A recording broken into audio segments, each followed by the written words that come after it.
Eventually, James steps out into the rain-drenched rooftop and finds a letter tucked away inside a small room. It's not a riddle or puzzle, just raw pain, spilled across 5 days of ink. A patient, slowly dissolving under the weight of their own guilt, ashamed for being sick, afraid to go home, haunted by the idea that if medication is the only thing making them functional, then maybe they aren't themselves at all. Their final words, but deep down, I know it's too late to turn back. James reads it, and then he's punished for it.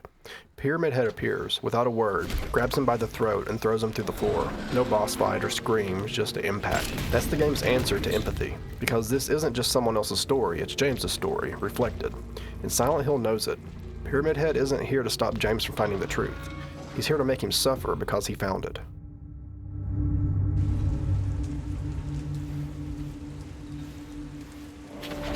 The letter on the roof is a mirror. A patient who feels like a burden, who's drowning in guilt, crushed by the idea that maybe healing means becoming something else entirely, that to be well, they must not be them. James reads this confession, and then Pyramid Head throws him through the floor. It's not random, it's a ritual. This is Silent Hill telling James, you don't get to observe suffering, you don't get to pity it, you have to live it. The fall isn't punishment, it's transformation. Downward motion in Silent Hill 2 always means one thing, descent into truth. James literally drops into the next layer of his own guilt, right after being confronted with someone else's. It's no longer abstract. From here on, the guilt gets personal.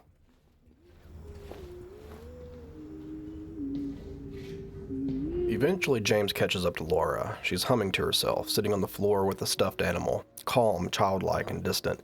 He walks up slowly and tries to start a conversation, but she won't even look at him. She knows he's here, but she doesn't give him the time of day. Her responses are short, cold, and not just defensive, dismissive. She knows who Mary is. She says Mary was her friend. And then James snaps. He raises his voice and lunges toward her. Even if it's just for a second, he scares her. Sorry, Laura, but I can't let you just run around this place. You might get hurt. Laura shrinks back against the wall, afraid, and James immediately regrets it. He apologizes. He backs off. But the damage is done. Her guard is up, and her anger lashes back. She runs. He follows her and stops her, grabs her arm. And the moment turns again. There's a concern in him, not just guilt. He doesn't want her to get hurt, but it's hard to protect someone who doesn't trust you. She agrees to stay with him, but only if she can get something first. A letter. One she says is from Mary. She points to a sealed door at the end of the hall. James opens it and dust rains down. The air is thick with decay. Laura stays in the hallway. She doesn't come in, she just watches. It's in the back, behind an old pipe. Okay, wait here. Laura? James steps inside, and just when his back is turned, the door slams shut behind him. Laura is the one who locks it. This is the first time she's fully weaponized her childishness. The teasing is constant, calling him a liar, mocking him, taunting him like she's just playing a game. But she's not playing, not really, she's testing him, punishing him. And the more he demands, the less control he has, until that moment of shift, when James realizes he's not alone in the room.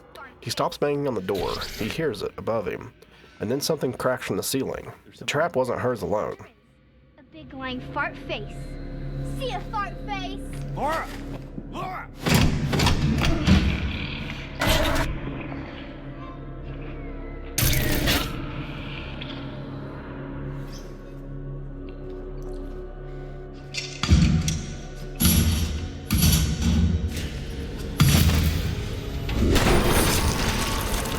This entire scene is a reflection of James' deteriorating emotional authority.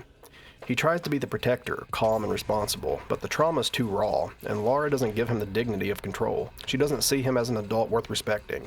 And when he fails to contain his temper, when he scares her, he loses even that. Laura becomes a stand-in for Mary's innocence, Mary's anger, and even James's guilt. She forces him into a literal box and walks away laughing. But what's waiting inside the room isn't funny. It's rage. It's punishment. It's something feminine, grotesque, and hanging over him in judgment. Laura may have locked the door, but Silent Hill decided what waited behind it.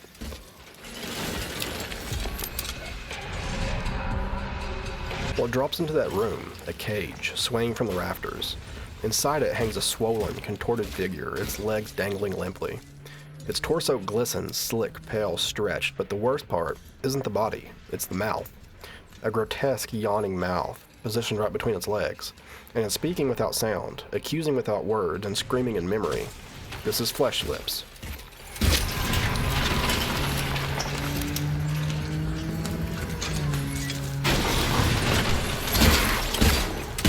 It's a monster that doesn't walk, it ascends, lowered like a judgment passed down from above, like something meant to be seen from a hospital bed, like something that hovered over Mary when she couldn't move anymore, bound to metal, mouth forward, suffering on display. Everything about it is shaped by restraint and ridicule. The lattice frame echoes a hospital bed, but also a cage. A prisoner from a body that no longer functions. A place where suffering festers, where words don't soothe anymore, they rot. These mouths aren't just wounds, they're reminders. All of the things Mary said when the pain changed her. All of the things James heard when he couldn't take it anymore. This is the first enemy in the game with an actual mouth. And after this, they all have one. Because once James remembers what was said, he can't forget. It spreads, like guilt, like infection, like memory made manifest. Flesh Lips doesn't fight fair, it fights like grief, it floats above, just out of reach, forcing James to stare upward, where it hangs like a punishment waiting to be delivered. And when it drops to attack, it suffocates, it wraps its legs around him and pulls him in. Like a hospital curtain closing, like a last breath held too long, like a mouth whispering things that can't be unsaid. This isn't just a boss fight, it's a confrontation with the moment James wanted to walk away but couldn't. The moment where love turned into something uglier, needier, louder.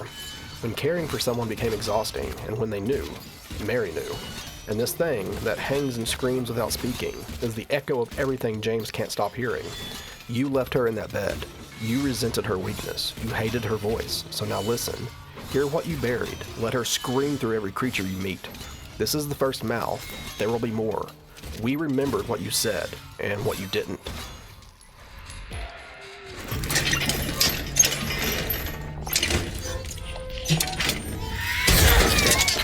Once you defeat Flesh Lips, the creature hits the floor. Its ruined body slumped in a pool of blood. For the first time, James doesn't just retreat from the horror, he steps toward it. One hand very slightly floats forward, as if caught between the instinct to recoil or some faint, impossible desire to reach out, to understand, to make contact. The moment is quiet, still. He's not panicking anymore, he's just looking. But there's no comfort here. A second Flesh Lips descends. There's no warning or scream, just cold limbs from the dark above. It seizes him by the throat and yanks him into the ceiling, like prey being reeled back into the maw. From there, everything breaks.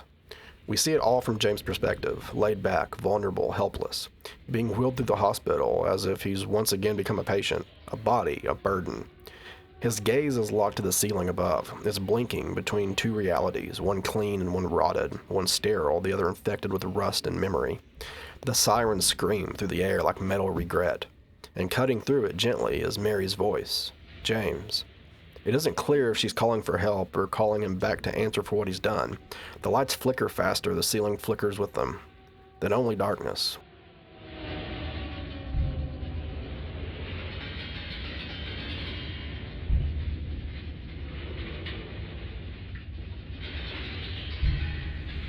When James opens his eyes again, he's no longer in a hospital. He's in his hospital. Silent Hill has finally brought him all the way in. The main progression block in the Otherworld Hospital is the chained box. It's a central box locked with 3 unique mechanisms, each requiring puzzle solving to open. Symbolizes emotional repression and the barriers James has placed between himself and the truth.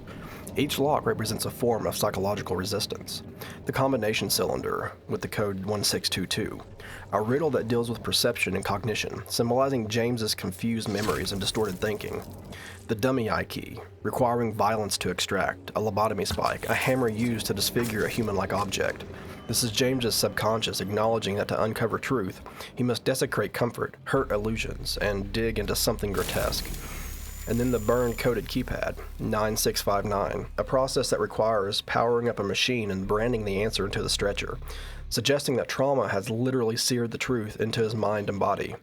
After all this, the box is empty. The moment is devastating and intentional. James goes through physical, mental, and emotional trial after trial to open this vault of truth, only to find there's nothing inside. This mirrors what happens when a person represses guilt and searches for justification. When they finally confront it, the justifications, the rationalizations, they're hollow. There's no prize, just pain. The empty box is the truth. There's nothing redeeming in there. There never was. When the box opens, a passage is revealed. A statue emerging from the wall. It's posed like a figure frozen mid-turn, emerging into the world. Around her finger is a clear indentation. A ring is missing. You need 2 rings to progress. The lead ring, retrieved from the vial of fridge, and the copper ring, often associated with a cheap adornment. Beauty without value. Placing both rings on her hand opens the path forward, almost like a grotesque mock wedding, but what's being married here isn't love, it's guilt and projection. And then there's the fridge scene, where James gets the lead ring. The dialogue here is playful, but it's loaded with dominance, roles, and control. Maria teases James for not being strong enough. It's mocking masculinity. When he asks for help, she refuses at first, then changes her mind, playing with power. The fridge requires both of them to open, just as it takes both Maria, the projection, and James, the repressor, to unearth what's inside him. Inside the fridge is the lead ring, filthy, unloved, dropped in his palm like something unwanted. This is James's real marriage ring, not literally, but symbolically. He's retrieving the token of his broken bond with Mary, dredged out of rotten decay. The fact that Maria is the one to pull it out reinforces her role as Mary's haunting echo. She reaches into the filth of James' psyche and hands him the embodiment of his guilt. And she doesn't hand it to him with grace, she drops it in his palm. Thanks. In the poem found near this area, described the Lady of the Door, a being who devours sin, but it's also called an angel. They fall from the weight of their crimes. Their sin, she devours them. She saves them. This duality is what makes Silent Hill so powerful. The statue, Lady of the Door, is at once a guardian of truth, a gatekeeper of guilt, a twisted bride, a projection of judgment. She saves James not by forgiving him, but by making him confront what he can't bury. And then both of the rings, the lead one, heavy, dull, toxic, the weight of real guilt, and the copper ring, surface beauty, perhaps tied to Maria, attractive but hollow. Together they create a lock that only opens when James stops separating the real Mary from the fantasy one, Maria. Only by wedding the ugly truth and seductive lie can he move forward. This scene isn't just a progress gate, it's a metaphor for marriage, guilt, decay, and control. Silent Hill doesn't waste assets, and this is one of its clearest, most loaded sequences in the remake. James places both rings on the lady's fingers. The statue opens like a door, and he begins to walk in, but Maria hesitates. She's afraid. You can see it in her face, and she doesn't know why, but she feels it. Something's wrong. James tells her it'll be okay. He reaches out a hand, and she takes it. They walk in together, and it's a hallway, narrow and quiet, but there's another hall behind the metal grate. James hears it before he sees it, a groaning metal, dragging iron. Run! Pyramid Head. James looks through the grate and sees him coming, and he yells, "Run." They both take off. The hallway ends in an elevator. James makes it, and Maria doesn't. She falls, the scene cuts, and Pyramid Head walks, slow and certain. Maria stands up and runs to the elevator, but she's on the outside. James is in. He tries to keep the doors open, gripping them with everything he has. He's biting his lip, panicking. Maria presses against the door, trying to squeeze through, but it's too late. The gap's closing. She's scared now. She looks at James, right at him. He tries to hold on to her, to the moment. Then she jerks. There's blood. She blinks, blank-eyed, and the spear rips through her. James stares into her eyes, then down and sees the wound, looks back up, and just like that, she's pulled away.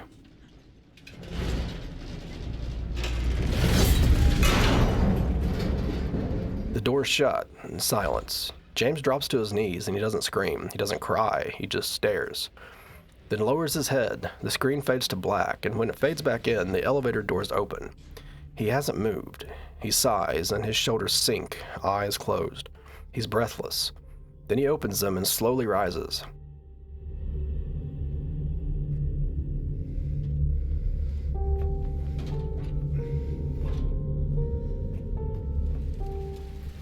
The screen fades again, and now he's back on the first floor of the hospital. At the front desk, he finds a key, the one that lets him leave. He picks it up and sees Laura out in the street. He runs after her, but something's changed. This time, when James steps outside, it's still the other world. No return to normal, no reset, just black skies and rusted streets. Pyramid Head here isn't a monster. He's an executioner. And this isn't justice for Maria, it's punishment for James. Maria was everything James wished Mary had been. Softer, sexier, more obedient, more forgiving. She was his creation, a fantasy built to replace the pain. But she wasn't grateful. She teased him, mocked him, resisted him, just like Mary did near the end. And so the town delivers its verdict. You don't get to rewrite the past. You don't get to hide behind a lie. You wanted her, you made her. Now watch her die for you. That's the cruelty. This isn't just grief, it's condemned desire. The first time James loses Maria, it's not tragedy, it's a mirror. And the town is holding his face against the glass. because it won't stop here. She'll keep coming back and dying again until he admits what he did. She wasn't real, but the grief is. Pyramid Head doesn't just kill her, he makes James watch. Because again, this isn't justice, it's punishment. This is what you wanted, James. Don't look away now. You didn't save her then, so you don't get to now. Here in the Otherworld street, James makes it to Nelly's bar again from the beginning of the game. The jukebox that we fixed is playing again, but something's different. Behind it's scrawled across the wall. If you really want to see Mary, you should just die. But you might be heading to a different place than Mary, James. It's one of the times the game addresses him directly. Like the town itself is speaking, and it knows. In the back of the bar, something else has changed. At the start of the game, this wall held 3 framed photos, 2 buildings and 1 medical image. And now, the pictures of the buildings are decayed, rotted, but the medical one, it's untouched, still pristine. No explanation, just an image that refuses to decay. And then a phone rings. James finds a payphone and answers it. There's no voice, no static, just silence.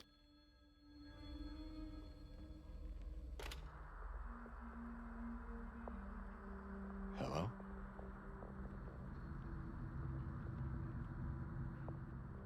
He hangs up, and a note drops out of the refund slot.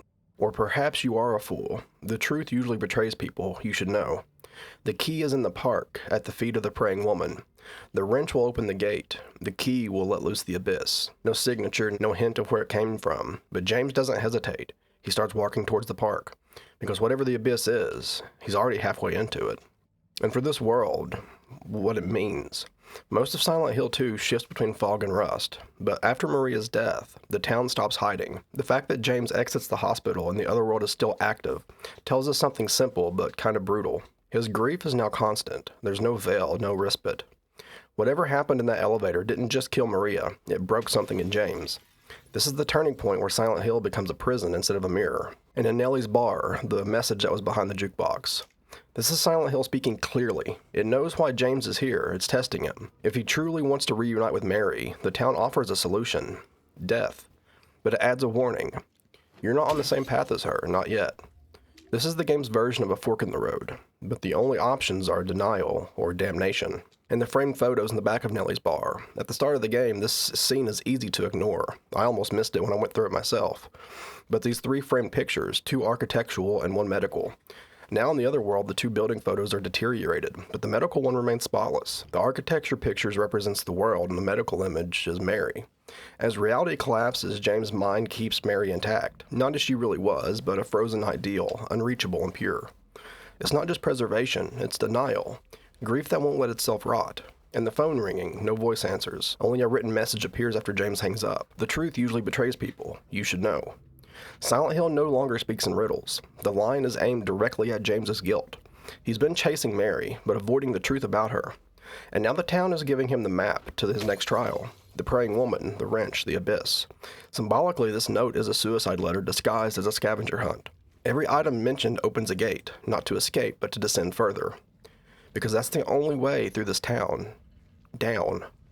There are also 2 pitch black tunnels in this section, long, graded walkways, stretching over an empty abyss.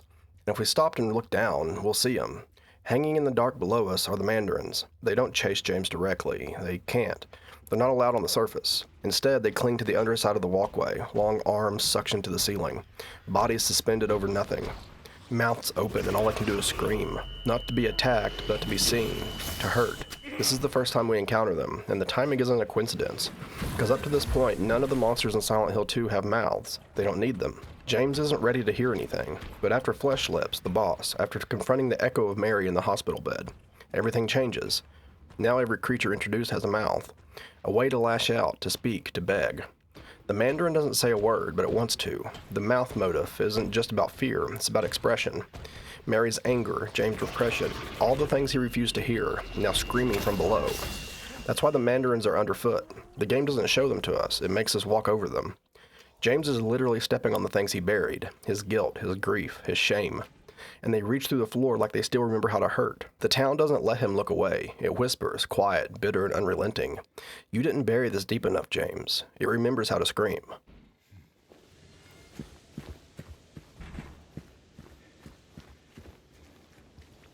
If you're still with me over an hour in, thank you. This is the biggest, most personal project I've ever made, and the fact that you've stayed with me this long, honestly, it means the world.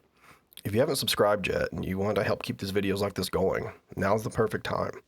And if something here hits you, feel free to drop a comment or leave me a like. I read everything. Thank you. James makes his way back to the park, and he finds Angela already standing at the praying woman statue. She's not angry this time, she's distant, sad, and quiet. She tells James the place feels different now, like the memory of it's decaying. And she says something that hits pretty hard. I don't think she's here anymore, my mama. She doesn't want to see me. James tries to be kind. He tells her he's happy to see her, alive I mean. But Angela doesn't buy it. She's already pulling away again. He offers to go with her, to face the town together. She asks, out of where? That's when we realize Angela's not in the same version of Silent Hill James is. She never was.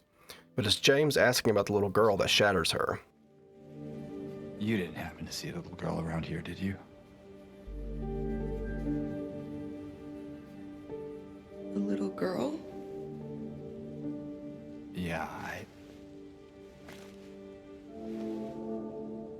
Angela? Are you all right? Angela stumbles over her words, starts crying, telling him he shouldn't be here, and when he reaches out to comfort her, she screams and runs. She's gone again, and James is left standing there alone in the silence.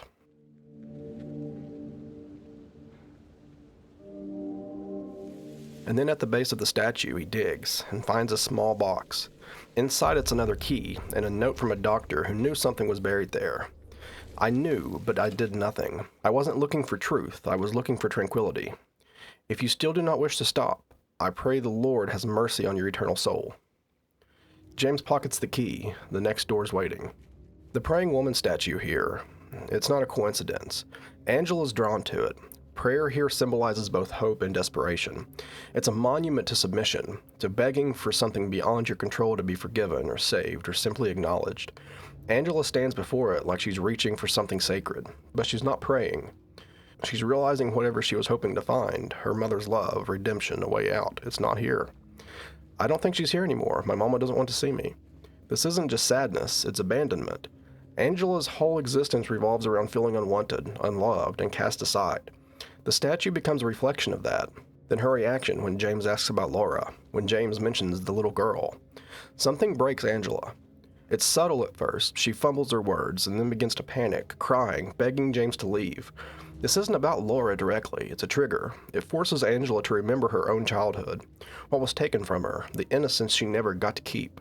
It reminds her that some children are protected, looked for, and cared about. She wasn't. And her reaction, no, don't touch me, isn't really about James. It's about a lifetime of touch that hurt her. It's about how her world has trained her to recoil, even from kindness. And then the buried note, it adds another layer. I knew but did nothing. I wasn't looking for truth, I was looking for tranquility. This is a confession, a doctor admitting they turned a blind eye. This isn't just lore, it's judgment. It reveals that even in the institutions meant to help, like medicine, care, therapy, abandoned them too. Not because they didn't see, but because they didn't want to. Truth is painful, tranquility is easier. Silent Hill doesn't just punish James, it forces him to witness other people's pain too. Angela's presence is a reflection of generational trauma, abuse, and abandonment. And unlike Maria, she's not a manifestation of James's guilt. She's a person, a victim the world forgot. The town shows James what happens when people look away, and then it asks him, will you do the same? Not every soul here is yours to save, James, but everyone you watch fall is another weight on your heart. After the park, there's this long, quiet walk. It's probably the most somber part of the game so far. You're on this road at the edge of town, headed toward the Silent Hill Historical Society. But there's no combat, no monsters. It's just fog, silence, and a soft, somber piano track playing underneath. It's like the game is telling you, don't run from this, sit in it, and feel it. The loss of Maria, Angela's brokenness, the things James is carrying. This walk feels like a moment of grief before we descend into something worse. When James reaches the Historical Society, there's barely anything there, just this cold, echoing building full of old photographs and framed moments from the town's past. But right as you walk in, you see it, a painting of Pyramid Head. James sees it and quietly says, it's him. That line hits because it's not, that's him, it's him. Like he knows now, this isn't just a monster, it's something deeper. A figure tied to guilt, to execution, to punishment. And there it is, framed, celebrated, preserved. Almost like Silent Hill keeps a record of every scent it feeds on. There's another picture too, an old photo of a stone pit. There's no context, but James will see it again, because he'll be jumping into it later. It's like the town already knows the path he's going to take. But the most important part of this whole building is what is in the back of it. Tucked away is this jagged staircase built straight into the wall. It looks wrong, like it wasn't part of the original design. But James doesn't hesitate. He starts to run down, and this descent, this moment, is unreal. It takes over a minute of real time. There's no enemies or no music, just this sound of his footsteps and the siren. That awful, distant, oscillating wail, the Silent Hill siren echoing through the black. It doesn't feel like a staircase anymore. It feels like a descent into James's own mind.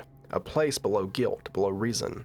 It's not hell, not yet, but we're past history now, and we're not coming back the same. This is where stories are buried, James, not preserved, just forgotten. Go ahead, find out if yours belongs here too.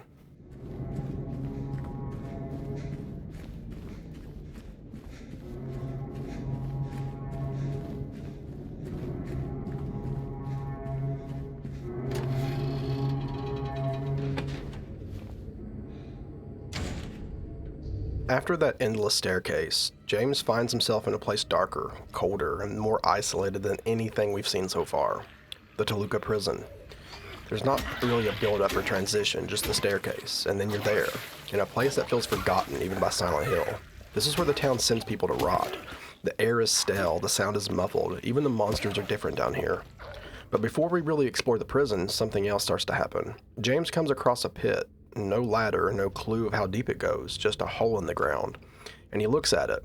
Then you're prompted to press a button. And here's where it gets real. It doesn't happen right away. You have to press it multiple times. Each press makes James steady himself, each one a silent confirmation. Until he finally jumps. It's quiet, but it says everything. You know this is wrong, but you're not done yet, so go deeper. And it keeps happening. Over and over, James finds another hole, another pit, into nothing. Each time, he pauses just a little less, like the descent is becoming easier, like he's getting used to it. But we're not jumping into puzzles anymore. We're jumping into James, and there's no way to know how far down it goes.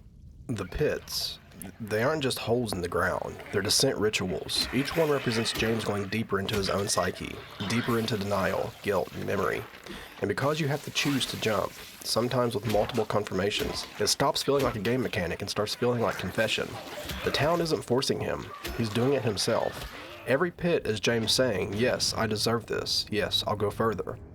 He doesn't know what's at the bottom, but he knows he belongs there. That's what makes it so powerful. This is penance and freefall.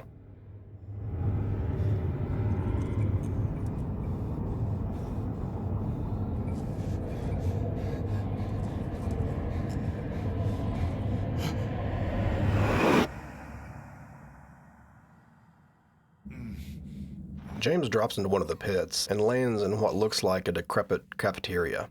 The walls are crumbling, the air feels steel, and on the far end of the room there's a painting. A painting in this very cafeteria. In the painting, a man sits slumped at one of the tables, head down, arms splayed, lifeless. And in front of James, that same man, in that position, at the same table. But here, the table is coated in frost, frozen, like it's been sealed in ice while the rest of the room rotted away. It's the only frozen thing in the room. Off to the side, Eddie speaks into the dark. No big deal, just put the gun to their head, and pow. He says it like he's explaining how to tie a shoe. His voice is flat, unfocused. He's holding the gun, mimicking the motion. But his eyes aren't on James, they're empty, somewhere else. James walks towards him, cautiously and concerned. And he says, Eddie. It takes Eddie a second to even notice him. He smiles faintly, like a child caught playing with matches, and starts spinning a story. Some guy came at him, tried to sneak up on him. He had to shoot. But James doesn't buy it. He keeps probing, quietly, gently, but with each question, the truth starts to leak through the cracks. Eddie's tone shifts. His explanations falter. It wasn't self-defense. It was rage. He looked at me funny, Eddie mutters. I told him not to look, but he didn't listen. James looks sick now. Not so much angry, just tired. Almost disgusted. He's watching something break that was barely holding together to begin with. He steps forward, pleading. Eddie, you can't just kill someone because of the way they look at you. Eddie doesn't answer. He raises the gun, straight at James. The silence hangs. Then he laughs. A sharp, bitter crackle that cuts the room in half. You should see your face, James. I was joking. You should see your face, James. I was just joking. The guy's dead when I get here. But no one's laughing. He turns and walks away, a smug smile, a cold yeah, and he's gone. Out the door into the fog, James stands there, still, eyes trailing back to the frozen man at the table, and the cafeteria is silent again. This room is quiet, cold, and decaying, but like everything in Silent Hill 2, the set dressing isn't random. It's a reflection of emotional truth. This scene in particular is one of the most revealing for Eddie. The frozen table is the only part of the room encased in ice. It stands out sharply from the decaying warmth of the surrounding cafeteria. Symbolic freeze frame. This isn't just literal cold, it's psychological stasis. The man at the table has been frozen in the moment of his death, emotionally. It represents the emotional freeze Eddie undergoes to justify the murder. He's detached, numb, but still simmering underneath. No other table is frozen. This one is. It isolates the violence. It emphasizes that this moment is meaningful, even if Eddie tries to play it off. It's preserved, suspended, like a sin that won't thaw or fade. The room exists twice, once in real space and once in art. That duality matters. The painting is like a mirror, premonition. It forces James and the player to recognize this scene as part of something larger. It's not random violence. It's staged, framed, like a memory, like a moral. The presence of the painting suggests someone wants this moment remembered, or judged. It turns the room into a psychological gallery, where each act of violence becomes a portrait hanging in their mind. His dialogue is disconnected. His eyes don't meet James. He jokes, he backtracks, he laughs, but his hand trembles on the gun. Eddie doesn't know who he is anymore. In this room, he floats between victim and villain. Every sentence contradicts the last. The laughter at the end is more defense mechanism than humor. He's unraveling in real time. The scene is also crucial for James. Eddie's violence is a cracked mirror of his own guilt. He's watching someone justify murder, and James can't stop it. He's shaken because deep down, he wonders if this is what he looked like once. Eddie walks away smiling, cold and alone. Angela's scenes, they offer sorrow. Laura's offer innocence. But Eddie's, they rot. This scene isn't about healing. It's about descent. About letting go of who he was. When he walks out, he's crossed a threshold. There's no going back. This room is a psychological exhibit, a crime scene stuck on pause. The frost, the painting, the body. Each element reflects how Silent Hill is documenting Eddie's slow surrender to violence, and showing James the uncomfortable parallels in himself. This isn't just Eddie's scene. It's a warning shot to James.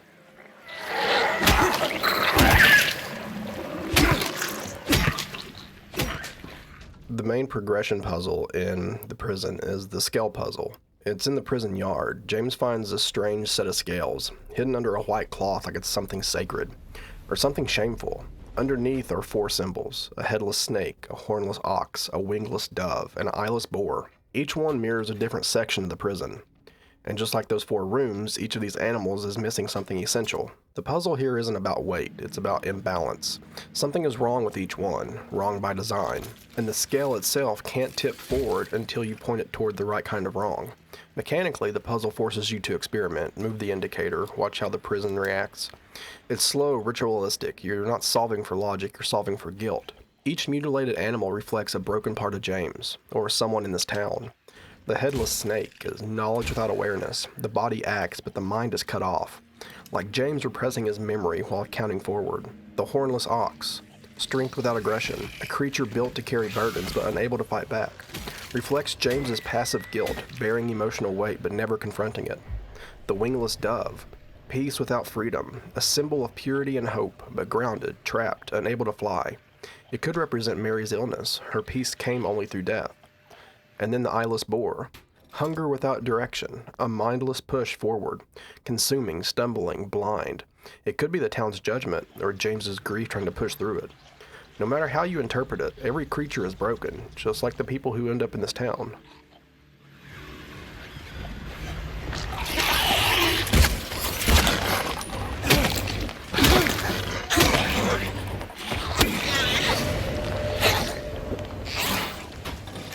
Once you've restored balance to the prison's symbolic scales, you're led into the final challenge of this section, the hangman puzzle. It's quiet, and in the same room, there's 6 panels, 6 crimes, and 1 figure already hanging in the center. Each panel gives a brief, almost clinical retelling of a different offense: burglary, arson, fraud. The stories are short, but haunting. You're asked to decide who among them was truly innocent, because only the innocent can be freed. To solve it, you have to read through each account carefully and find the contradiction.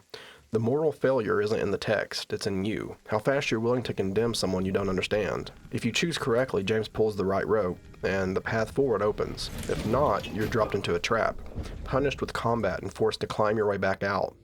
It's Silent Hill's twisted justice system, cold, repetitive, and pitiless. This isn't just a logic puzzle, it's a moral test. James is in a prison, but not for a crime that ever went to trial. He's being judged by something else, by memory, guilt, and denial. The puzzle forces the player to act as a judge and executioner, because here's the twist. The man who's truly innocent, the one you're supposed to free, is a mirror of James himself. This puzzle asks, do you still believe you're innocent, James? Because if not, maybe you deserve to be dropped.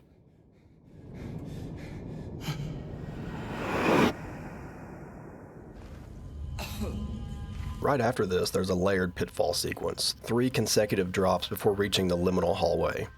It's not just gameplay, again, it's ritual, it's descent. Not just into the prison depths, but into memory, into abuse, into Angela's personal hell. We first drop into a morgue-like area, a place of death that's circular. Like coffins for memories, you can't stack them, you can't organize them, they're just there, just rusted and always watching. There's whispers and shushing behind the locked doors in the liminal hallway.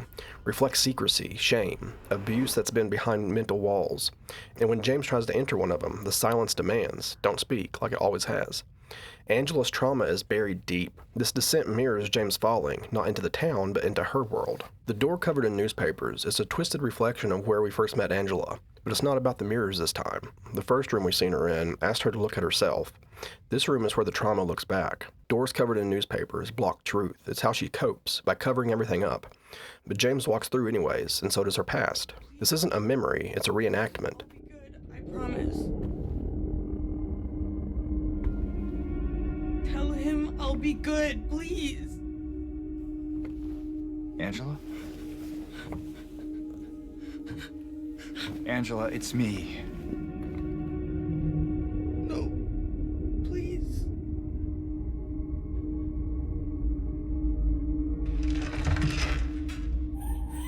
Angela starts silent, afraid, pleading with someone who isn't James. But once the abstract daddy enters and is killed, her entire state flips.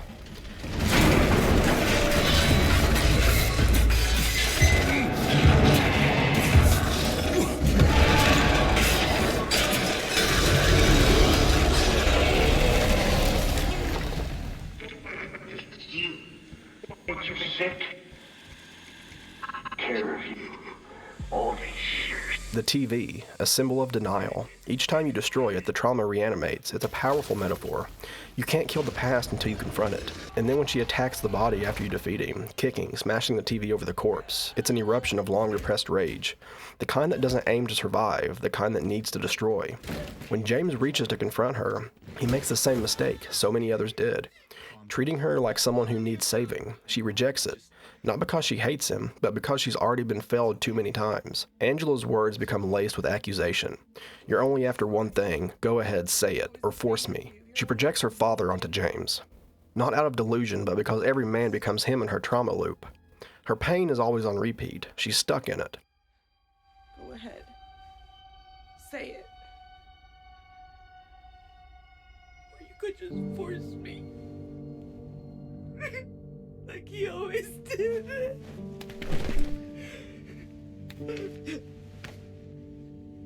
You disgusting pig. I just want to get my Mary. The way she says, "you're Mary," drips with a kind of bitter irony. At least she was wanted. At least she had the illusion of love. She accused James of the same thing she went through, abandonment, rejection, maybe even cruelty disguised as care. James's exhaustion here says everything. He's not angry so much as the accusation. He's broken, because he sees himself in it, and maybe he fears it's true. You probably found someone else. No.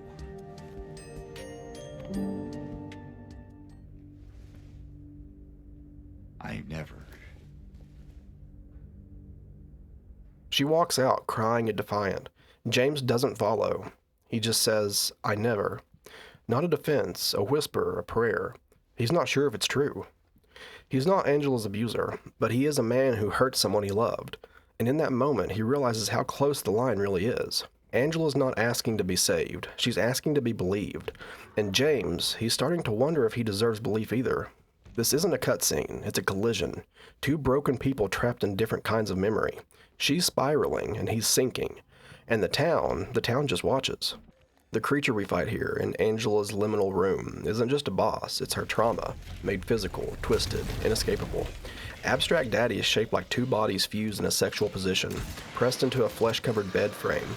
There's no intimacy here, no humanity. It's a pose of entrapment, not desire. This isn't something you walk in and fight, it's something you bear witness to. Its motion is jagged, choking, suffocating. Its design is almost mechanical, cold, grinding, repetitive. A machine built for violation, and beneath it we see the lower sphere, the face. Often read as Angela's. Not her literally, but her pain made visible. What was done to her, what she can't forget, what she has to see every time she closes her eyes.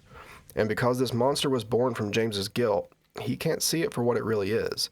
He's only getting the echo, the surface horror, the shape without the memory. To Angela, it's her father, her brother. Her past clawing at her throat. To James, it's just another nightmare to kill. That disconnect is the point.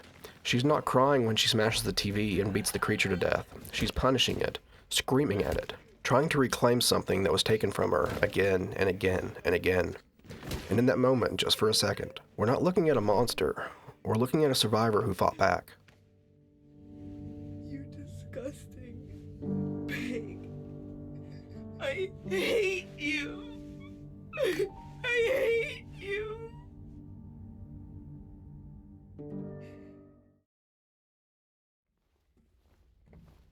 After all this, James arrives at something wrong. The labyrinth isn't just made of stone or steel, it's liminal, like a memory rendered in geometry. It's blank hallways twisting in on themselves. Corners bend into L shapes, not with purpose but absence. Purpose has long since been buried. One hallway is blocked by tendrils, rusted, organic, fleshy strands wrapped tight across the corridor, like veins choking a throat. James can't pass it, not yet. The way forward has to come from somewhere deeper. Down the stairs, through the door, and there she is. Maria sits behind the steel bars in a cell that looks like a forgotten hospital room. There's a wooden chair, an untouched IV bag, and a hospital bed with no sheets. The bed isn't meant to hold someone, it's meant to suggest someone. It's a staging ground for memory. She giggles when she sees James, not joyful but mocking, like she knows something he doesn't, like she's reading a script only she remembers. "You were always so forgetful," she says. "Remember that time in the hotel?" James sits hunched slightly, staring up at her like he's watching a ghost speak in tongues. He's not afraid, he's tired. You can see it in his posture, his eyes, that kind of fatigue that isn't physical, the kind that comes from holding something in for so long. Maria teases him about a videotape, the one he forgot, the one he supposedly took. She delivers the line with a performance smile, but her eyes are vacant, like a recording playing on a loop. "You said you took everything, but you forgot that videotape we made." This isn't flirtation, it's manipulation masked as memory. She's pushing him towards something, but James doesn't know what yet. He just stares, dazed. And when he asks the obvious, "How do you know about that? Aren't you Maria?" She responds not with comfort, but ice. She says, "I'm not your Mary." Her tone cuts right through him, and that's when it hits. This isn't a reunion. This is a performance meant to unravel him. The bars between them aren't just physical. Maria is locked behind James' repression, behind the part of his memory he refuses to access. The hospital setting is intentional, a place of care turned into one of confinement. The bed, the IV drip, the caged woman. It's Mary and Maria collapsed into one, and James doesn't know how to reconcile either. When Maria says, "I'm here for you, James," it's not love, it's a trap. She touches his face through the bars, soft, slow, real. James doesn't recoil, but he doesn't lean in either. His eyes are heavy. He looks like he could fall asleep standing up. Because this moment isn't just confusing, it's suffocating. "Don't you want to touch me?" Temptation framed as comfort. Sexuality offered as a substitute for closure. This is what Silent Hill does. It offers you what you think you want, then watches to see what you do with it. Maria tells him she'll wait. She turns, walks back to the chair, sits down with ease of someone who's done this before. James doesn't argue. He promises to return. Not because he wants to, but because he has no idea what else to do. The door closes, not with a slam, but a whisper. He barely pushes it. It just slides shut behind him. Maria in this moment isn't Mary, but she's not Mary either. She's James's guilt dressed in desire. She's the invitation to forget, wrapped in everything he misses about Mary, her warmth, her softness, her voice, but none of her pain. Maria offers comfort without consequence, and that's exactly why she's dangerous. The hospital bed and IV drip in the cell are symbols of Mary's illness, sterile, lifeless, fading. Maria's presence there is like a wound reenacting itself, a repetition of grief that never resolves. When James says, "I'll come back, I promise," he isn't speaking to Maria, he's speaking to his guilt, and for now, the guilt is winning.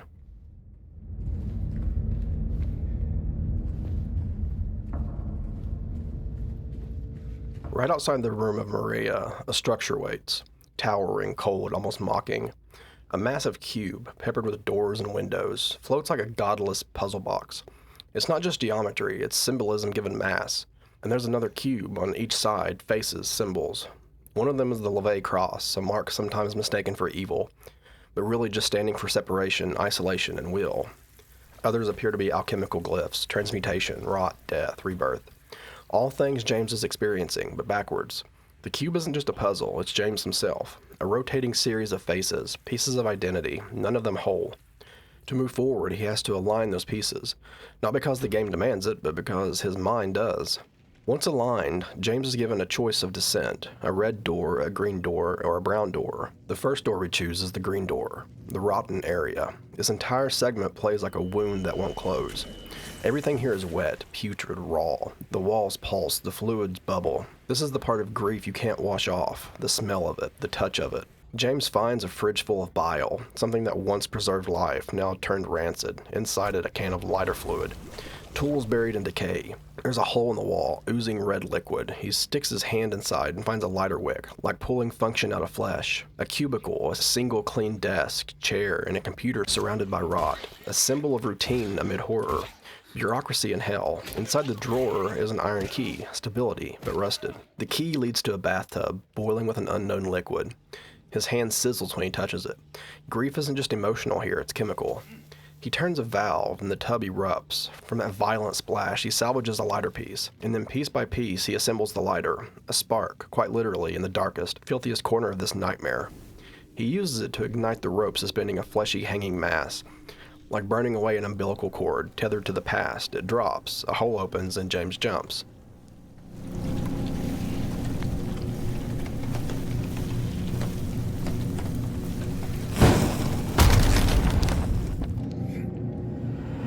But the fall doesn't move him forward, it just drops him deeper into himself, back to the puzzle, back to the cube.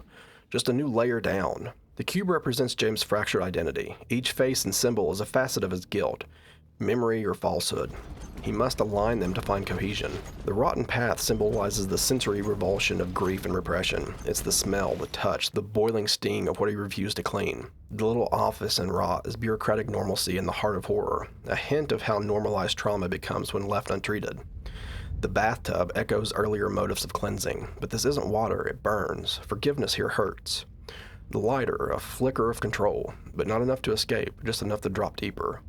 And then back to the cube. James isn't climbing out of this, he's circling downward. Silent Hill isn't a descent, it's a spiral. Some places don't rot, they fade. The next face of the cube spins, landing on the Levay cross, a symbol so often misunderstood. Not evil, but distant, cold. This is James disassociating, not raging. When he enters the brown door, the rot is gone, no bile, no bursts of organs, just stillness. The lighting changes, a dusty, bluish tint coats the stone. It doesn't scream, it mourns. The lower space is nicknamed the flooded level, and that fits. Everything here feels like an abandoned passage, built to hold back water that never came. The threat isn't the world collapsing, it's that nothing will ever change again. The hallways are narrow, dark, but less chaotic. The enemies are mannequins and lying figures. There's a barred gate, locked with handcuffs. The metaphor writes itself. You're chained to this path, and to open it you have to forgive or release something. The key isn't even hidden with meaning, it's mechanical, detached. That coldness is the point. You're not being punished here, you're being forgotten. Midway through the area, James enters a circular chamber. The path loops with mathematical precision until Pyramid Head breaks the pattern. He appears again, a reminder that even here, in the quiet erosion, the truth is catching up. James has to escape, not through combat, but by breaking through a hidden wall. He finds wire cutters, more enemies begin to appear, and the music builds, the stillness is cracking. Finally, he reaches a fence, cuts it, and climbs the ladder down, only to drop through yet another hole, and once again, he's back at the cube. The desolate aesthetic, a world that's not dead but abandoned. This isn't horror through gore, it's horror through emptiness. The barred gate and handcuffs, he's shackled to this descent, but here it's not violent, it's resigned. Pyramid Head in the circle, like a predator in a petri dish. No corners to hide in, just inevitability. There's a fuse box and wire cutters. There's still work to be done. Progress isn't dramatic, it's tedious. Every escape is just more descent. And then return to the cube again. Always the cube. Every drop pretends to be forward, but it only spins you deeper into yourself. Some things don't decay or fade, they explode. The cube spins again, revealing a new symbol, an inverted triangle with a cross beneath it. A distorted alchemy symbol of sulfur, traditionally tied to fire, brimstone, and the soul's inner volatility. The red door opens, and this time it doesn't whisper or mourn, it screams. Just a few steps in, and it hits. There's ambient shrieks. Lights flicker red, sudden pressure, like air collapsing in. It doesn't feel haunted, it feels like a panic attack given shape.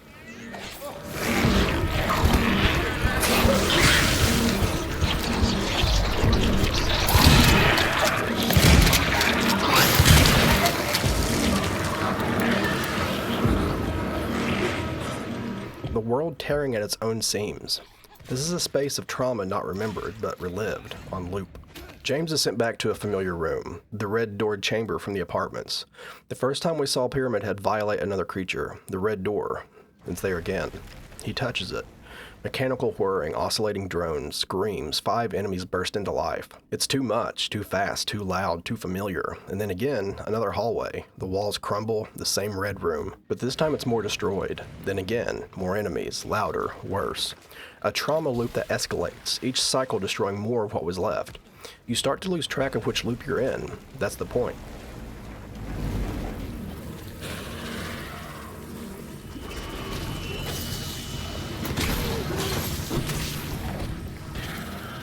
After the third destruction, the red door collapses completely. The hallway ahead is lined with tendril barricades, like the ones from the beginning of the Labyrinth. And then, Pyramid Head returns. He chases you. The tendrils won't move unless he's near you. You have to stay close to the thing that hunts you just to move forward, but not too close or it will kill you. It's a forced proximity to pain, like trauma pushing you forward through terror and necessity. You finally reach the door. And inside, Maria lies bruised, silent, not seductive, not teasing, just small. James kneels beside her, takes her hand. He cries. He weeps into her palm as if to say goodbye, and he does.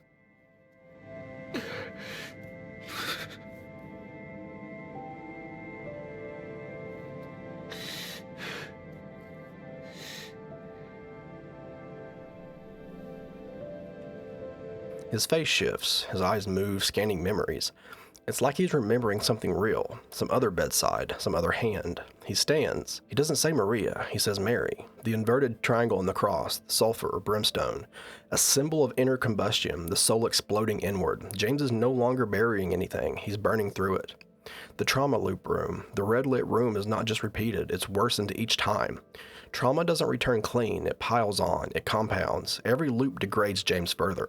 The Pyramid Head chase. The tendrils only part when Pyramid Head is close. It forces James to use his abuser to progress.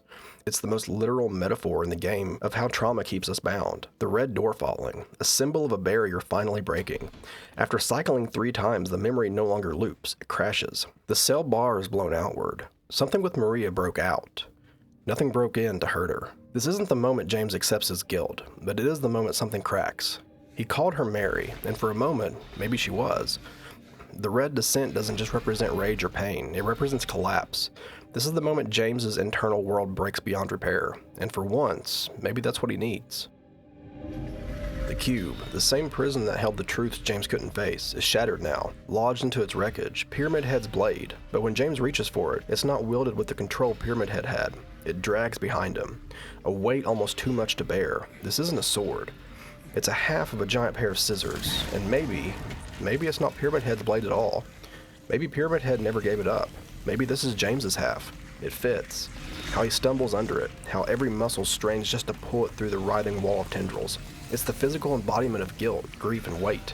The consequences he tried to compartmentalize are now in his hands, and he can't move forward without them. After cutting through the hall, James descends into a place that feels impossibly real and symbolic at once. An indoor graveyard. It's not silent, not peaceful, just inevitable. You stop, and 2 marked graves, Miriam Kay, a traitor, Walter Sullivan, a haunting reminder of what Silent Hill's judgment can produce. But what matters most are the 3 empty ones, Angela, Eddie, and James. 3 lives, spiraling towards endings they might not survive. Their graves are prepared, dug and waiting, but James's, his is a pit, another hole to jump down. James takes the leap and lands hard, stands up into a hallway that stretches long and lonely, liminal, timeless, like it was built just for him. As he runs, the atmosphere thickens. The walls are soaked in blood by the time he reaches the door at the end. Every step deeper tells him the same thing. You can't climb out of this. You can only go through. By the time James finds Eddie for the last time, there's no pretense left. The hallway leading to this confrontation is coated in blood, almost as if the path itself is warning us the line has already been crossed. And when James enters the room, Eddie is already standing over a corpse, talking to it, yelling at it, killing it again.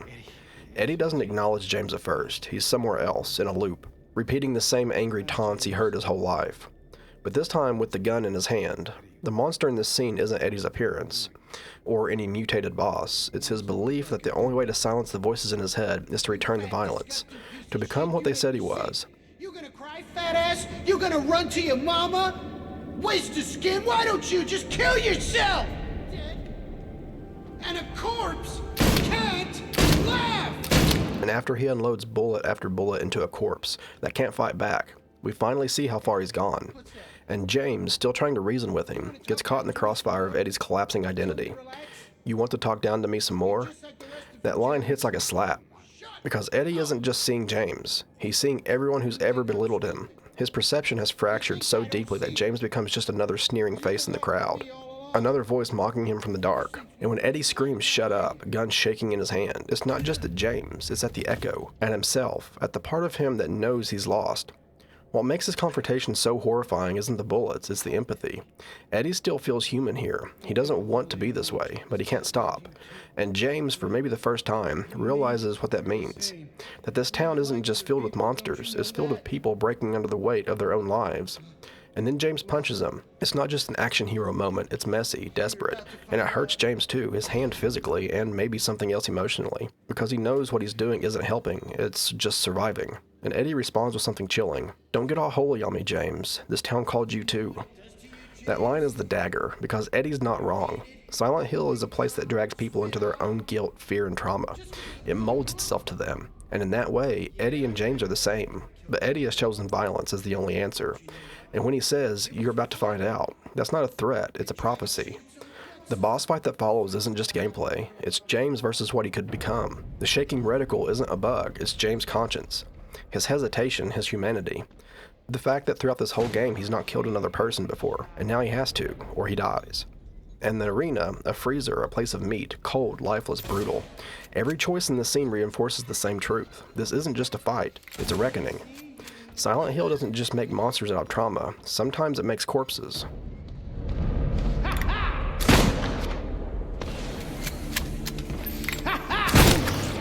The freezer is the arena, its emotional coldness and dehumanization. The fight takes place in a meat locker, a literal cold room filled with hanging carcasses. It's hard to miss what this means. This is no longer a place for people, it's a space for meat, for things that have lost their value. Eddie believes that's what he's become, and what everyone else is too. What he says, it doesn't matter if you're smart, dumb, ugly, pretty, it's all the same once you're dead. He's describing the exact logic of the space. Eddie's mind has fully frozen over. There's no warmth left, no empathy, no hope for redemption. He kills because he feels nothing. Throughout the entire game, your aiming reticle gets tighter when you stop moving, to help you aim, and it symbolizes calm, control, and resolve.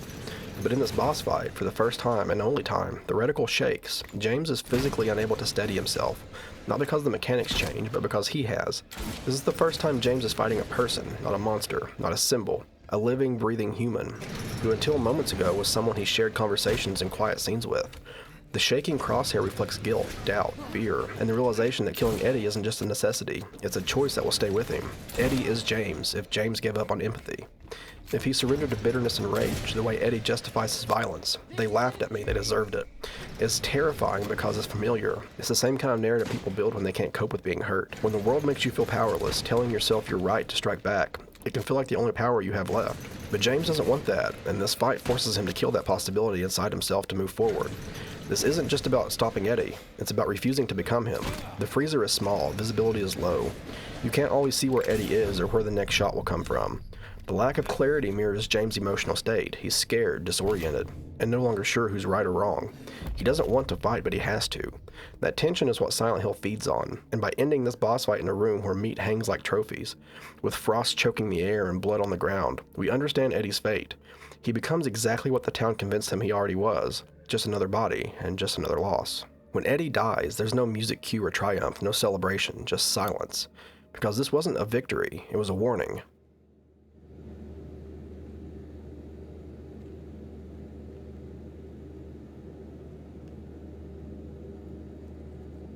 After hours of jumping down pits and descending into emotional breakdowns, James walks out onto a dock, normal, still, almost peaceful. No cracks in the pavement, no monsters in sight. This moment should feel like a relief, but it doesn't. It feels uncanny, like stepping out of a nightmare and wondering if you're really awake. The sudden transition suggests Silent Hill is shifting tactics. The town no longer needs to scream, it can whisper now. The psychological damage is already done.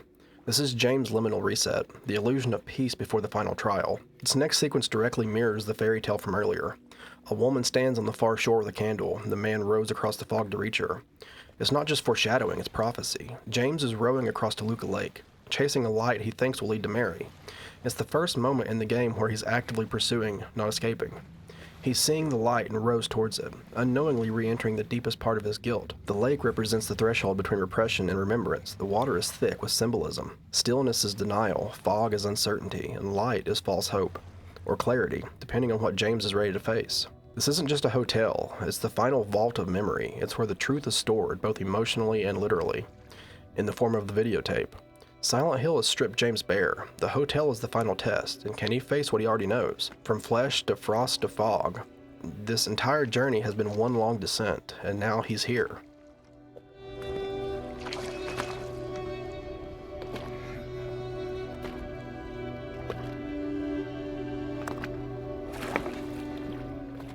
James enters the hotel and picks up the map, and he sees "Waiting for You" written over their old room. Everything shifts. Until now, his search has been tangled in metaphor, chasing ghosts, projections, monsters, but this is intimate, handwritten. It implies presence. Mary was here. Recently, and maybe still is. That phrase, "waiting for you," is the thesis of the entire journey. Whether Mary is alive or not, her presence haunts that sentence. James isn't just being pulled forward by guilt or denial anymore. He's being summoned by a promise he thinks he made, or wants to believe she made. But as with everything in Silent Hill, what feels like hope may actually be a trap. Soon after this, James runs into Laura again, and this scene has layers of both innocence and cruelty. Laura herself becomes a mirror that reflects just how broken James' perception really is. James teases her about their earlier argument in the hospital, lighting the mood in a rare, warm moment. But Laura's response, "I think you've had enough, for now," cuts deeper than it seems. It's almost like the town is speaking through her. She knows something James doesn't. He's already suffering, and more is coming. Laura explains that Mary gave her a letter also, and her letter is a shock of warmth, genuine, tender, and real. She calls James sweet underneath, despite his mood. She remembers Laura's birthday. She wants Laura to be adopted into a good home. She's planning for her future. This is the only true, grounded, sane voice we've heard since the games began. Mary's words feel like a thread out of the fog, but they also collapse the timeline. James asks Laura her age. The truth snaps into focus. If Laura just turned 8 last week, and Mary sent that letter recently, then Mary hasn't been dead for 3 years. Maybe not even 3 days. Suddenly, all of James' memories begin to rot. His story no longer holds. He didn't come to Silent Hill to find Mary. He came to bury her memory. But now it's clawing its way back. Laura hands James another letter, supposedly from Mary, but the envelope is empty. Is it a trick? Did Laura imagine it? Or is James so deep in denial that he can't see it? It's a cruel sleight of hand that leaves James and the player gasping for something to hold on to. Laura runs off to look for it, but James stands still, suddenly aware that the ground beneath him is no longer solid. The "waiting for you" moment on the map is the illusion of hope, the seductive lie that Mary is still out there. Then Laura, innocence untouched by guilt, but still carrying emotional truth. Mary's letter to Laura is the anchor of reality, a reminder that James once mattered to someone. Refinding out her birthday is the collapse of James' entire justification for being here, and then the empty envelope. The dissonance between what is real and what James allows himself to see. The hotel should have felt like closure, a final stop, a door at the end of the hallway, but instead it opened more. At a point, James has to go to the basement, but before he can move forward, he has to give up everything: weapons, healing items, keys, even his flashlight and map. All of it gets locked away in a steel box like it never existed. And what's left? Just him, alone, blind, wandering through narrow halls in the dark, hunted by the Mandarin creatures. There's no map, no way to fight back. Just the sound of them hanging around the halls. This whole section plays like a silent ritual. James is being punished, forced to navigate with nothing, not even the light he relied on this whole time. He's literally in the dark now, and the only way forward is through a maze of memory and symbols. In a back room, there's a painting, but if you've seen Hereditary, you'll recognize it. That symbol is the cult sigil from the film. Maybe it's just an Easter egg, but in context, it feels like a quiet nod to shared trauma, to being marked, to cycles of suffering that won't wash off. And speaking of that, there's a message scrawled in a laundry room nearby. Nothing works, it just won't wash off. Order new sheets. The subtext isn't even sub anymore. James is trying to cleanse something that can't be cleaned, and the hotel is done pretending otherwise. Around this space, James finds gemstone cubes, each etched with strange patterns. The only way to progress is to align them to match that same cult-like symbol from the painting. When it clicks into place, a lock opens, and inside a safe, inside that safe, a key to get out of the basement, and a VHS tape. The VHS, the thing he's been circling around since the moment he arrived. The thing he knows will show him the truth he's not ready to face. But here's the twist. James receives that tape after giving up everything. He's not allowed to carry his weapons, his health, his light, only the weight of memory. And moving forward, there's no fight, no monsters, just steam. James has to find a valve wheel and physically install it onto a pipe to stop the steam. Then he has to take it off and carry it forward and do it again. It's tedious, purposeful, repetitive. It's as if the game is saying, you want to see what's next, you'll work for it, you'll suffer, you'll do it over and over again. And eventually he reaches a bar. It's flooded. The jukebox from the start of the game is here, broken and submerged. In front of it, almost too casually, sits the Little Mermaid figurine. There's 3 figurines, 3 doors, 3 stories every child knows by heart: Cinderella, Snow White, and the Little Mermaid. Each one's placed carefully into a mechanical music box at the heart of the Lakeview Hotel. James has to rotate the plates, align the paths, and wind it all into motion like he's directing a stage, play made of memories and illusions. Mechanically, it's just the main puzzle of the hotel. The pieces are scattered, locked behind small clues and exploration. But symbolically, this is where James is forced to confront the way he's been categorizing every woman he's met. Snow White, a sleeping beauty poisoned into silence waiting to be saved. She feels like Mary, frozen in time, trapped between life and death. Or maybe she's James himself, caught in a kind of fairy tale trance, hoping to wake up and find that none of this is real. Cinderella, the chosen one, only worthy when she's dressed up, perfect. That's Maria, crafted to be everything Mary wasn't. She's not real, she's a costume. And James wanted the illusion more than the truth. The Little Mermaid, who gave up her voice, her body, and her world, all for the man's love. This one hurts the most because it's Mary, the real Mary, who stayed silent for James, who suffered quietly, who gave until there was nothing left of her. And now she can't speak for herself anymore. All 3 women, dolls on a dial, paths carefully laid out by James himself. It's not just a puzzle, it's the thesis. Before he can reach the room where the truth is hiding, he has to admit what he's done, that every woman here is an archetype, that he's been trying to control the story, that maybe none of this is how it really happened. And of course, it's a music box, a pretty little loop, playing the same notes again and again, just like James.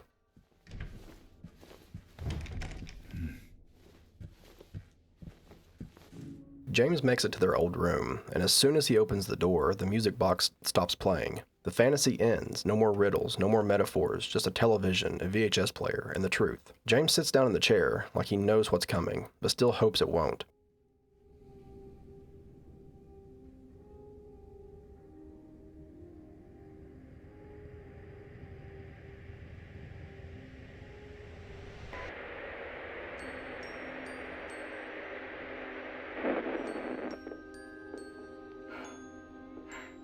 Are you taping again? Come on.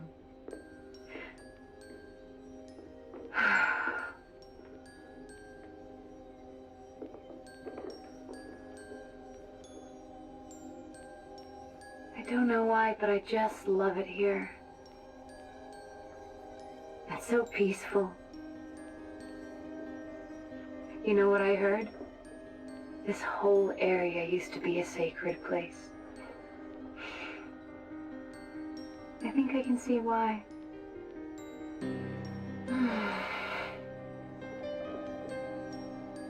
too bad we have to leave. Promise you'll take me again, James? He presses play. At first, the tape feels harmless, a home video, Mary laughing, that room, their room. Happy memories. Then it cuts, hard. Suddenly we're in a hospital.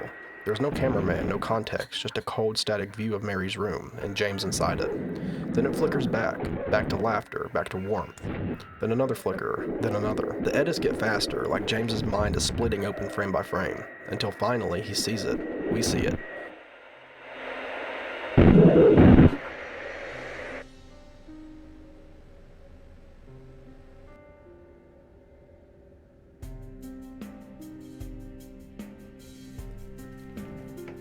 James standing over her, pillow in hand. The tape cuts. He just sits there, no tears, no reaction, staring at the floor like it's the only thing left in the world. And then Laura enters. Come on, talk to me. Mary's gone. She's dead.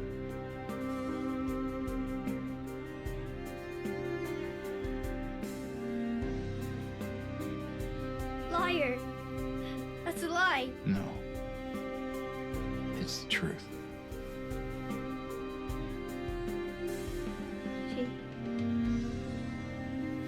She died because she was sick.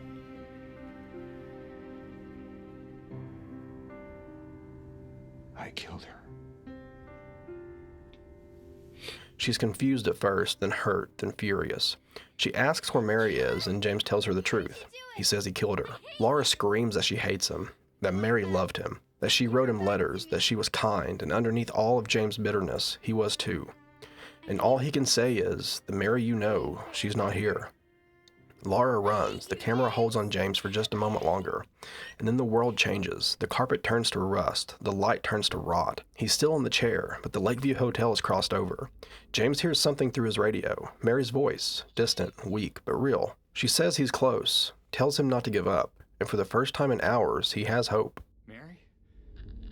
James! Where are you? You're so close now. Please, don't give up. Where the VHS tape flickers between warmth and death, love and guilt, it shows James what he wants to remember, but forces him to face what he did. It's a battle between denial and acceptance, and the tape wins. But even in his confession, James tells Laura, the Mary you know isn't here. It's him saying the woman he smothered wasn't the same Mary Laura knew. But that's just another layer of self-protection.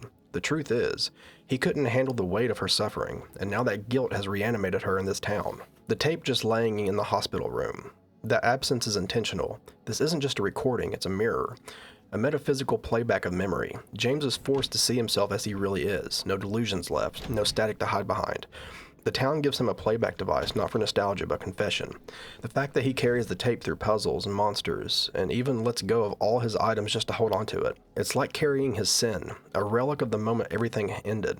This room stayed locked until James was ready to enter it. This entire segment of the hotel gates off the truth. James has to give up his map, his flashlight, every defense. He literally walks into darkness naked, just him and what he's been avoiding. And Mary's voiceover in the radio, you could read that as a final hallucination, or you could read that as Mary's lingering soul. But either way, the symbolism is clear. After the darkest truth, he still hears her voice calling, not in person, not in flesh, just through static. Hope, barely audible, coming from the same device that's been delivering horror the entire game. Silent Hill never takes without offering a test of redemption.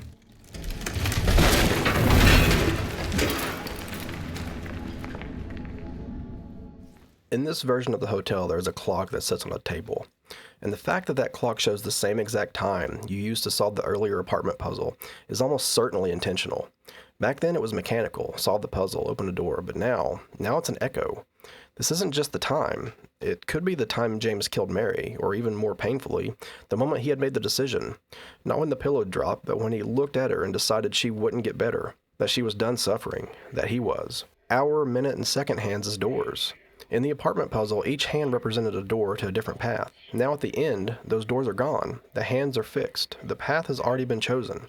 This is the moment where the metaphor becomes memory, and you realize this town has been looping him through a clockwork retelling of his trauma all along. You find a tape in this section, and it's a death rattle of a man trying to make meaning out of pain. I can't say if this newfound understanding if there's any wisdom to be had in what's happened. It's like the town is telling James, you've seen it now, you've lived the loop, but only you can decide whether this was punishment, healing, or just noise. And the last line of it, I suppose that's for you to learn, and I hope you will. It feels like it's for us, too.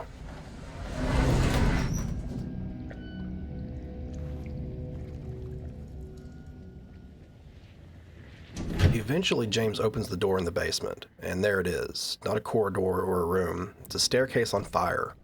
Not metaphorical fire, literal, or world engulfed. Angela stands on the stairs, at the far edge of the flame, as if she's always been there, and maybe she has. She turns to James and mistakes him for her mother. Mama, I was looking for you. Maybe then I can finally rest. That line stings because she doesn't say be happy. She says rest. This is a woman who's not trying to live, she's trying to end. When she realizes it's not her mother, and instead James, she collapses back down, drained. This isn't a moment of reunion, it's a scene of resignation. You're not my mama, it's you. Back to the real world, back to the pain.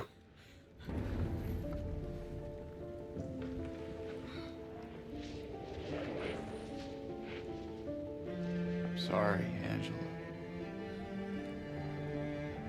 I think you. And here, James, who once wanted only to believe, gives up the illusion too. I think you were right. What we're looking for, it's not here, not anymore.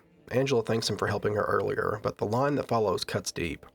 I wish you hadn't. Even Mama said it. I deserved what happened. This is the voice of internalized trauma, the child made to believe that her pain was her fault. James tells her she's wrong, but she cuts through that with brutal clarity. She says, don't pity me. I'm not worth it. Will you love me? Care for me? Heal all my pain? She's not actually asking. She knows the answer. That line isn't a request. It's a test. A cruel little performance of hope she knows she doesn't believe in. When James fails the test, when he can't promise her salvation, she sinks into the next thing she knows. Give me back the knife.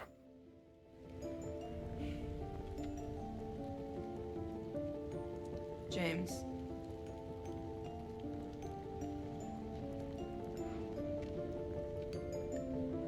Give me back the knife. James stares at the fire and says quietly, it's hot as hell in here.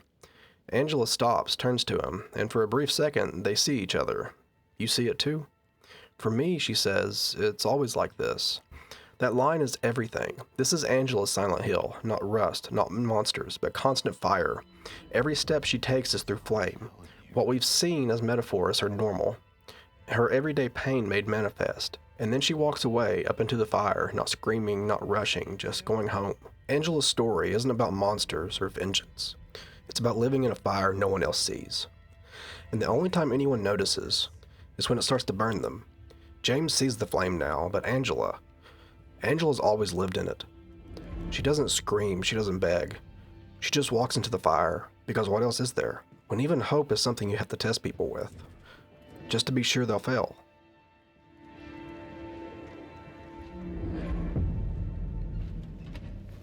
The fire is slowly cooling, and now for the first time in this entire section, there's enemies. But they're not here to fight, they're dying. They stumble like they're drunk on grief, some curl into fetal positions on the floor. Others just slam weakly into the wall over and over, like they're trying to walk through it. These aren't threats, they're echoes. They are the shape of pain without purpose. And after Angela's room, you understand. This isn't combat, this is residue. Every one of these bodies might be another Angela or another James. They're what's left behind when the fire consumes everything but guilt. You walk forward and then the red door, again. Just like in the apartments, the same shape, same color, same threshold into the other world. But this time it's not about entering somewhere, it's about leaving. Because when James steps through, the hotel vanishes. No more fire, no more water, no more wallpaper. Just a concrete hallway. There's no signs or marking, it's just gray. This isn't hell, it's purgatory. A place in between. The walls here don't bleed, they don't rot, they just exist. Long enough to remind you that there's nowhere left to go but down. It's as if Silent Hill itself is saying, you've seen the fire, you've seen the water. Now all that's left is what's waiting for you at the end of the hall.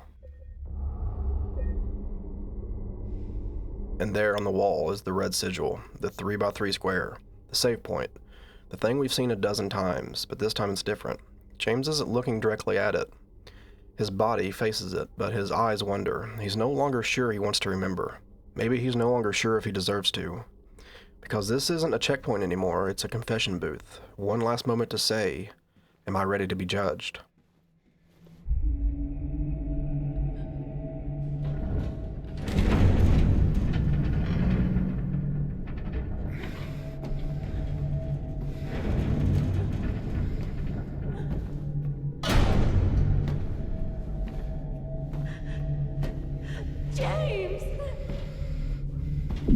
James walks in, and Maria is hanging upside down on a metal bed, crucified again and again and again.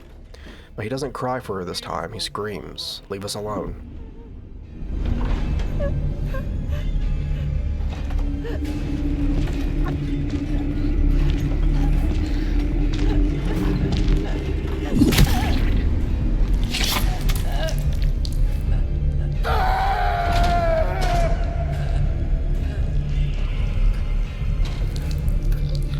His mouth is wide open, teeth gritted, face twisted. This isn't grief, this is rage.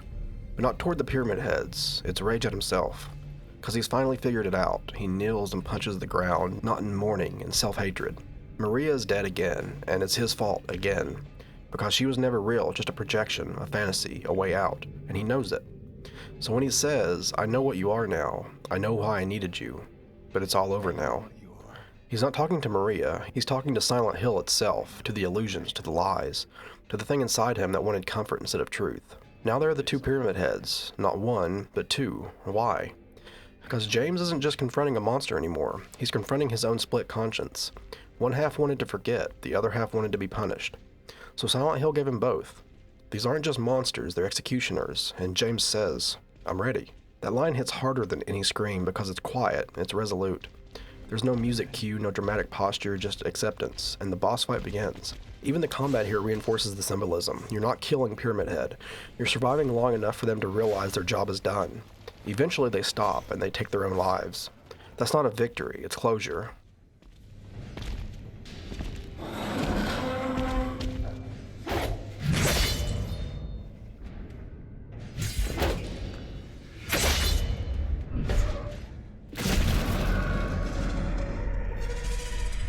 Before we can go find Mary, we need to sit with a choice. One pyramid head holds a scarlet egg, a warm red full of passion and pain. The other holds a rusted egg, cold, decayed, worn by time and erosion. James has to choose. I chose rust.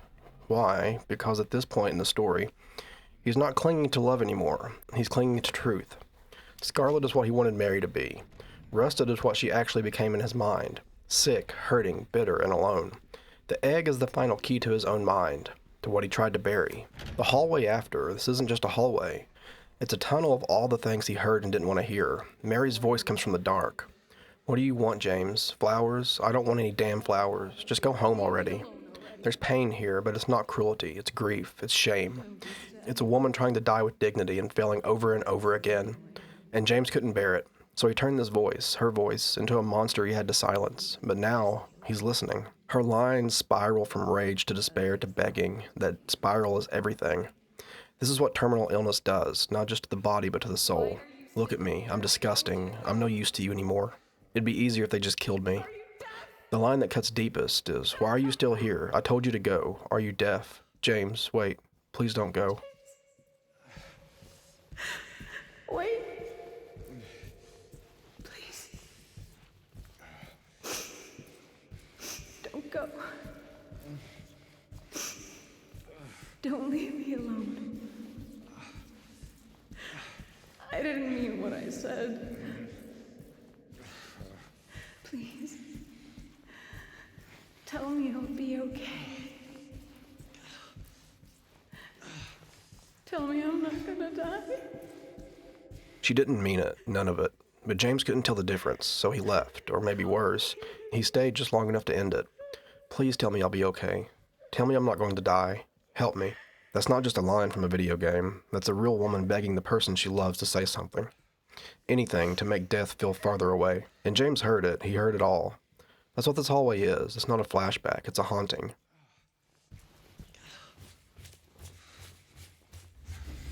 James climbs a ladder. We'd expect the end to be below, in the dark, but instead, it ascends. It looks like heaven. Sunlight pours through the windows of a wide, quiet space. Mary stands by a bed, staring out the window, draped in soft light. She turns, they run to each other, and for a moment it feels real.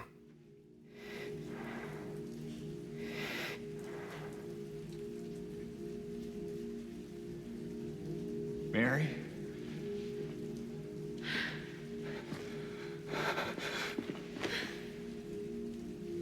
I missed you so much. And she answers, I missed you too. We can finally be together forever. This is the lie he wants to believe. But then something happens. James opens his eyes, his breath catches, and he says no. Just like that, no anger, no fear, just realization. And here's where everything cracks open. I know you tried, but she's gone. I know that now, and I can't just keep pretending. He says that to the Mary he's seeing, but the subtitles say Maria. This is the final fracture. Maria is no longer a person here. She's a desire. She's the fantasy that James's guilt constructed to avoid grief. I'm here for you, so what if I'm not her? I can give you what she never could. What else do you want me to be? Desperation. She puts her hands on his face. It's a quiet begging, but James finally lets go. I'm so sorry, Maria. I really am. But this has to stop. That's when it all changes. Maria turns away, looks down, breathes. And when she exhales, it's no longer sorrow, it's rage. No.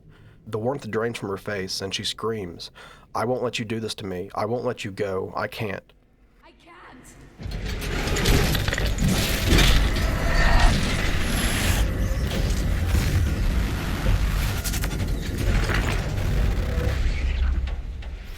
A cage slams down around her. She's no longer human. She begins to morph. Face flashing between Mary and Maria, between sorrow and fury. In her final form, moths swarm the arena, not just for horror, but for meaning.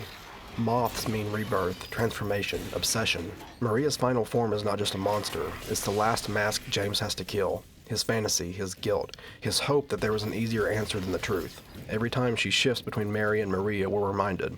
He didn't just lose someone. He remade her, over and over, until she became something he could live with. And now he has to destroy her to move on.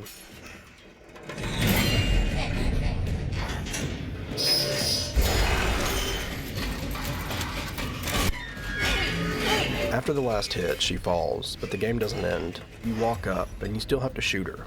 Maria is defenseless, collapsed, still breathing. You pull the trigger. It mirrors that moment, the pillow, the helplessness, the decision he made once before, and must now fully own. Silent Hill doesn't let you forget, not even for a second. The screen fades in, rain falls. James sits in his car, alone, silent. His face doesn't hold anger or relief, it's just hollow. I miss you so much. I tried, I really did, but I can't. I just can't go on without you. His voice is calm but cracked. I know this isn't what you want, but it doesn't matter anymore. You're not here, are you? Just can't go on without you. I can't forgive myself for what I've done.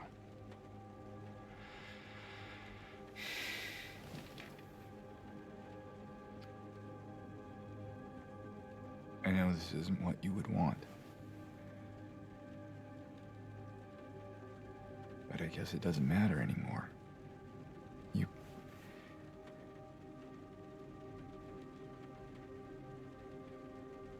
not here.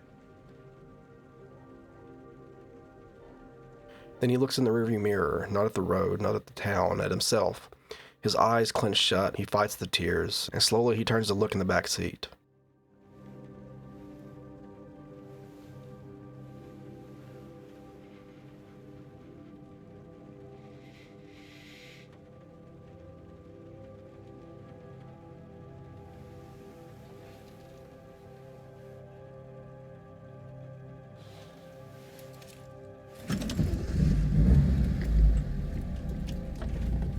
The car starts, the tires screech, then a splash, and silence. And then her voice, soft, quiet, and real.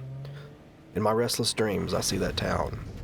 Mary's letter plays over fading imagery, not of her body, not of the town, but of the letter itself, drifting down into black water. She doesn't sound angry, she sounds tired, gentle, and loving. She tells James about her pain, about how she lashed out, about how much she hated what she'd become, and how afraid she was to die. I struck out at everyone I loved, especially you. But she doesn't blame him, she forgives him. I want you to go on, I want you to live for yourself and for others, like you did for me. The water ending, this ending isn't closure, it's surrender. James couldn't let go, even after everything. The truth, the guilt, the final confrontation. He drives into the lake, because grief isn't linear, and forgiveness doesn't always feel like enough. Some interpretations say this ending is selfish. Others say it's the only one that feels honest. He's not running, he's not seeking comfort in Maria. He's not trying to erase the past. He simply can't carry it anymore. And so he sinks, and her words go on with him. James, you made me happy. James, you made me happy. Silent Hill 2 isn't just about monsters. It's not about puzzles or ghosts or endings. It's about a man sitting in silence, realizing what he's done, and whether he's strong enough to carry it or if he should just let the weight take him under. We began this journey in fog, uncertain, alone, looking for someone who might already be gone, but with each step, Silent Hill stripped away the lies, the denial, the hope, even the illusion of who James thought he was. And it didn't do it loudly, it whispered. It murmured in hospital hallways and empty streets and paintings you passed without looking. Because that's how grief works. Not in explosions, but in echoes. In small, decaying places no one else notices. In a bed by a window where someone used to smile. In the things you didn't say until it was too late. There's a reason Pyramid Head doesn't chase you at the end. He just walks away. Because James finally saw himself clearly. He saw who Maria was, what she represented, why she always died. He saw why Laura hated him, why Angela's world was always on fire. Because none of this was about punishment. It was about confrontation, with guilt, with helplessness. With the versions of ourselves we don't want to admit ever existed. James didn't come to Silent Hill to find Mary. He came here to find out whether he deserved to. I know there are people who still love the original, and I do too. And I will absolutely cover it in the future. But I didn't choose the remake because it's modern or flashy or easier to record. I chose it because I knew what I'd see in James if I looked too long. And I wanted to really see him, not from a distance, not filtered through nostalgia. I needed to hear the crack in his voice, see his eyes when he looked in the mirror, sit with him in the car and not look away. The remake didn't soften the blow. If anything, it made it worse. In the best possible way. It brought the pain closer, and that's the version I needed to face. And you've probably heard it by now, a lot of this voiceover near the end hasn't been performance. There is a part of this game that hits me in a place I usually keep sealed shut.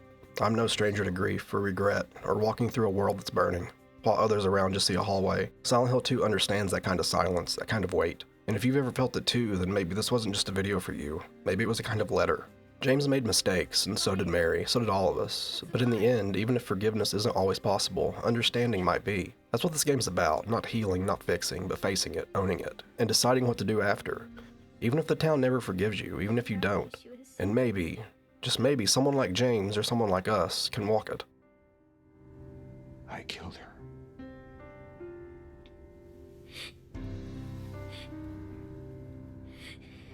Killer? Why'd you do it?